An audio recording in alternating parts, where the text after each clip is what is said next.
Hello viewers. आजकल corona की वजह से जितनी एंजाइटी बढ़ी हुई है और उसकी वजह से हर समय हम हताश से, निराश से, चिंताग्रस्त से लगते हैं। तो उसका बहुत सारे कारण हैं उसके, और बहुत सारे उपाय हैं जिनकी वजह से हम उन्हें दूर कर सकते हैं। कारण तो ये है कि हम हर समय न्यूज़पेपर में पढ़ते हैं, मीडिया में देखते हैं, या कोई भी तरह, किसी भी तरह का हमारा जो सोर्स ऑफ इंफॉर्मेशन है, जो नेटवर्किंग है हमारी, उसके थ्रू हमें क्या होता है कि हर समय ऐसा लगता रहता है कि पता नहीं हर जगह बीमार है, हर जगह बीमार है। और जैसा हम सोचते हैं, जो हमारी थिंकिंग का लेवल होता है, या जिस तरह की हम थिंकिंग करते हैं, उसी तरह की हम बीमारियों को अपने अंदर भी जन्म देते चलते हैं। तो जिस तरह से हमारी सोच होती है, अगर हमारी सोच सकारात्मक होगी तो हम नकारात्मकता को कम कर पाएंगे।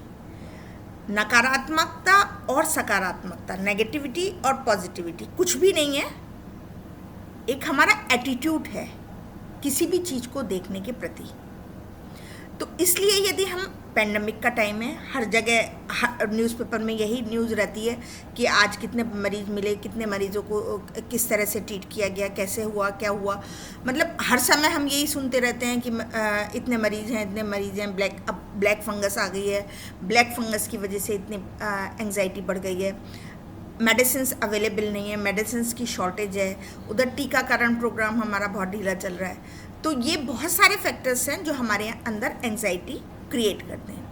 पर अगर आप सोचें तो पेंडेमिक से मरने वालों की जितनी संख्या है, बाकी डिसीज से मरने वाले लोगों की संख्या भी उससे कहीं ज़्यादा है।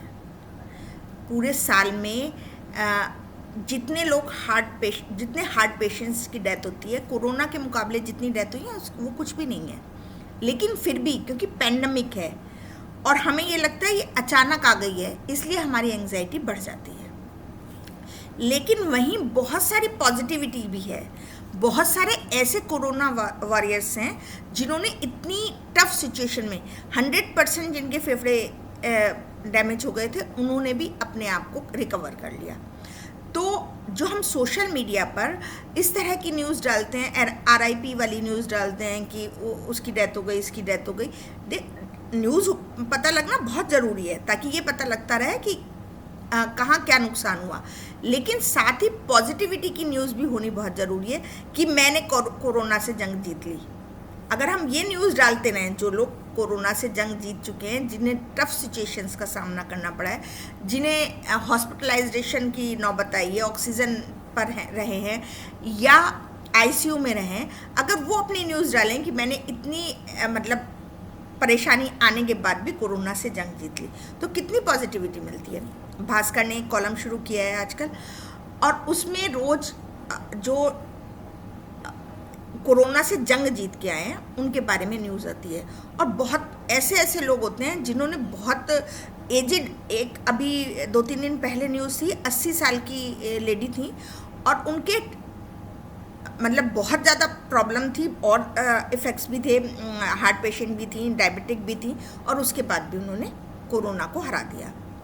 इसी तरह एक 38 ईयर का एक नौजवान था जिसके 100% लंग्स इन्फेक्टेड थे और प्राइवेट हॉस्पिटल्स में उसे भर्ती होने के लिए मना कर दिया था, भर्ती करने के लिए। और सिविल हॉस्पिटल में वो एडमिट हुआ और 14 दिन वहाँ एडमिट रहा और बिल्कुल रिकवर होकर आ गया। तो ऐसे बहुत सारे लोग हैं। 96% लोग, 95 से 96% लोग कोरोना से रिकवर हो रहे हैं। तो ऐसा नहीं है कि कोरोना से रिकवर नहीं हो रहे हैं।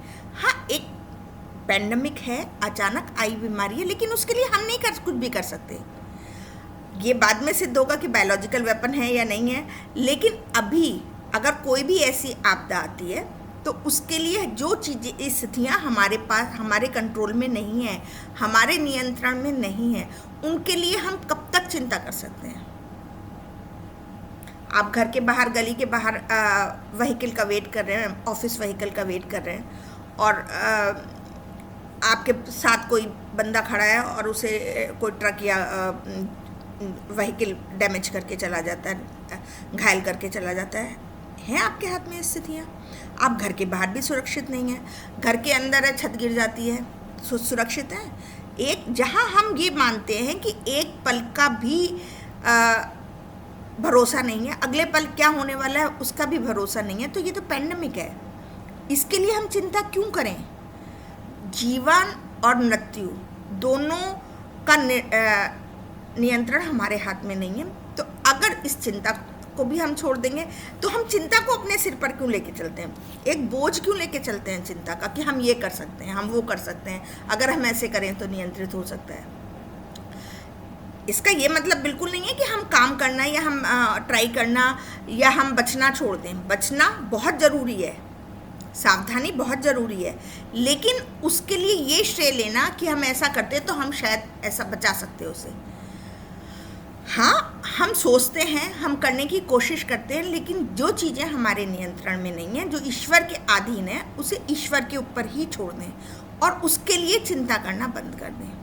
अपना कार्य करते रहें, अकर्मण्य भाव से, निष्काम भाव से कार्य करते रहें, लेकिन अकर्मण्यता भी नहीं होनी चाहिए, लेकिन कार्य होना चाहिए निष्काम भाव से।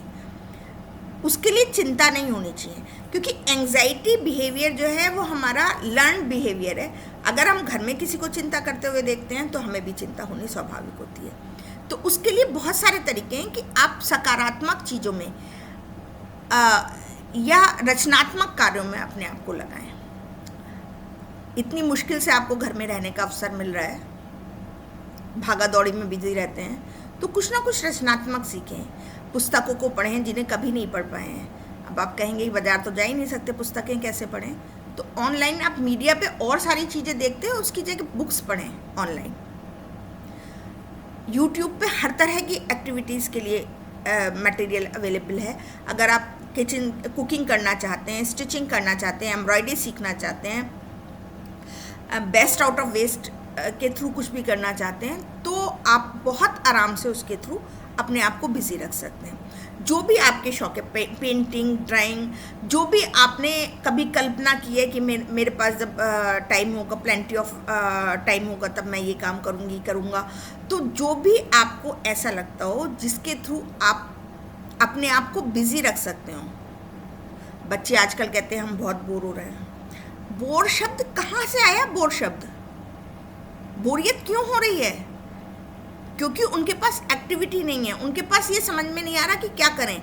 जब एक्टिविटी आती है तो उनके पास टाइम नहीं होता, और जब टाइम होता है तब उनके दिमाग में ये नहीं आता कि कौन सी एक्टिविटी करें।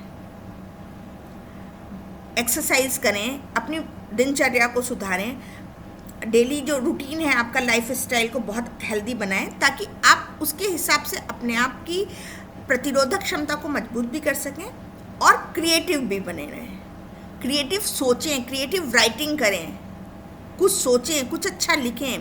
पूरे दिन में सोचें कि किसी के लिए हम कुछ अच्छा कैसे कर सकते हैं।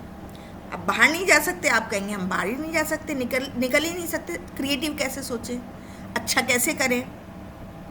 तो जो भी आपके मिलने जुलने वाले हैं, जो भी आपका फ्रेंड सर्कल है, उनसे 5-5 मिनट, बहुत लंबी बात नहीं, 5-5 मिनट उनके हालचाल पूछें कि आप कैसे हैं। कोई समस्या में है तो उसे पॉजिटिविटी दें, उसे उन अच्छे पलों को याद दिलाएं जिनमें वो बहुत खुश रहता है, तो उससे पॉजिटिविटी आएगी, उसमें भी जिजीविषा बढ़ेगी। कोई भी बीमारी हम अपने दिमाग से जीत सकते हैं। अगर दिमाग में हम ये भरते रहें कि आप कर सकते हो, आप कर सकते हो, आप इससे कोप अप कर सकते हो, तो हर हालत में उस बीमारी से हम जंग जीत सकते हैं। तो अपनी विल पावर को स्ट्रांग बनाएं। आपके आसपास जो भी व्यक्ति किसी भी बीमारी से ग्रस्त हैं, उनकी विल पावर स्ट्रांग बनाने की कोशिश करें। बहुत सारे छोटे छोटे तरीके हैं। खुशियाँ कहीं बाहर नहीं हैं, खुशियाँ आपके अंदर हैं। इसलिए खुशियाँ तलाश करने के लिए आपको ना रेस्टोरेंट जाने की ज़रूरत है, ना पार्क में जाने की ज़रूरत है, ना मॉल में जाने की ज़रूरत है। मॉल, पार्क और रेस्टोरेंट में आपको खुशियाँ तलाशे से भी नहीं मिलेंगी। अगर आपका मन खुश है तो आप हर जगह खुश हैं, और आपका मन खुश नहीं है तो कहीं भी आप खुश नहीं हैं। तो खुशियों को, छोटी छोटी खुशियों को महसूस करें, कुछ अच्छा सा बनाएं, उसके साथ फैमिली के साथ एंजॉय करके उसमें खुश हों। कोई क्रिएटिव ड्राइंग बनाएं, कोई पेंटिंग बनाएं, देखिए कितनी अच्छी खुशी मिलती है। फैब्रिक पेंटिंग करें, स्केचिंग करें, बहुत सारी ऐसी क्रिएटिविटी हैं। कुछ वेस्ट मटेरियल से कुछ अच्छा सा बनाएं, कुछ कोई अच्छा नावल पढ़ के, कुछ अच्छा लिटरेरी नावल, कोई भी इस तरह का नावल पढ़ के उसका क्रिटिसिज्म लिखने की कोशिश करें, आलोचना लिखने की कोशिश करें। देखिए क्रिएटिव राइटिंग आपकी कितनी अच्छी निखर के आती है धीरे धीरे। पहले में बहुत अच्छा आप मूल्यांकन नहीं कर पाएंगे, दूसरे में, तीसरे में, चौथे में बहुत अच्छा मूल्यांकन करना सीख जाएंगे। जो चीज़ आपने बहुत दिनों से सोच रखी है कि जब टाइम होगा अपनी कम्युनिकेशन स्किल को सुधार लें, जॉब के लिए बाद में बहुत काम आएगी। तो बहुत सारी ऐसी चीज़ें हैं, लैंग्वेज स्किल्स को सुधार लें आप अपनी, क्योंकि पढ़ाई के ड्यूरेशन में बहुत सारे ऐसे काम हैं जो हम नहीं कर पाते, लेकिन इस समय अगर हमें किसी न किसी कारण से समय मिला है तो हम उसका उपयोग कर सकते हैं। किसी कंपटीशन की तैयारी कर रहे हैं, उस पर फोकस करें, करियर के लिए क्या बेटर है उस ऑप्शन को देखें। तो बहुत सारी ऐसी चीज़ें हैं जिनमें आप टाइम स्पेंड कर सकते हैं। और इनमें स्पेंड करने लगेंगे तो सोशल मीडिया पे जो पेंडेमिक के बारे में बहुत ज़्यादा एंग्जियस न्यूज़ चलती रहती हैं, उनसे आप अपनी दूरी बना लेंगे। जैसे ही उनसे दूरी बनेगी आपकी मेंटल पीस आपको उस एंग्जाइटी से निकाल लाएगी। तो एंग्जाइटी से निकलना आपके अपने हाथ में है। तरीके बहुत सारे हैं, बहुत सारी एक्टिविटीज़ हैं जिनमें जो भी आपकी चॉइस की हो, जिसमें आपका दिल लगे, वो एक्टिविटी आप करें। और उससे आप कोशिश करें कि बेकार की बातों को बार बार ना सोचें, क्योंकि हम जिन बातों को बार बार सोचते हैं उन चीज़ों को हम अपने अंदर महसूस करने लगते हैं। जब हम साइकोपैथोलॉजी पढ़ा रहे होते हैं तो साइकोपैथोलॉजी में जैसे ही डिसऑर्डर्स पढ़ाना शुरू करते हैं, सब बच्चों को ऐसा लगने लगता है कि सारी डिसऑर्डर्स सबके अंदर हैं, क्योंकि रोज़ उन्हीं के बारे में डिस्कस कर रहे होते हैं। तो जो डिसऑर्डर्स हम बार बार पढ़ते हैं, बार बार सुनते हैं, बार बार हम जिनके बारे में सोचते हैं, वैसे ही लक्षण हमें अपने अंदर फील होने लगते हैं और धीरे धीरे डेवलप होने लगते हैं। किसी भी शारीरिक रोग का जो कारण है 70 से 80% अगर ब्रेन में आपके पॉजिटिव थिंकिंग है, पॉजिटिव तरंगें हैं, तो आप उसे ब्रेन के थ्रू ठीक कर सकते हैं। 20 और 30% जो कॉजेज़ हैं वो फिज़िकल हैं, बाकी 70% जो कॉज है उसका वो मेंटल कॉज है। तो उस कॉज को हम कंट्रोल कर सकते हैं और उसकी वजह से हम अपनी जो प्रतिरोधक क्षमता है उसको विकसित कर सकते हैं। तो आज के पैंडेमिक टाइम में अगर अपनी एंग्जाइटी को आप इन तरीक़ों से दूर रखें, अपने आप को व्यस्त रखें किसी ना किसी काम में जिसमें आपको खुशी मिलती हो, तो इस तरह से आप अपनी लाइफ स्टाइल को भी सुधार सकते हैं, अपनी एंग्जाइटी को भी कम कर सकते हैं और पैंडेमिक से बचे रह सकते हैं। आप सभी लोगों के लिए मेरी दुआ है कि भगवान इस पैंडेमिक से आप सभी लोगों को बचाए रखे और शीघ्र से शीघ्र हमारे देश को इस पैंडेमिक से मुक्ति दिलाए। धन्यवाद।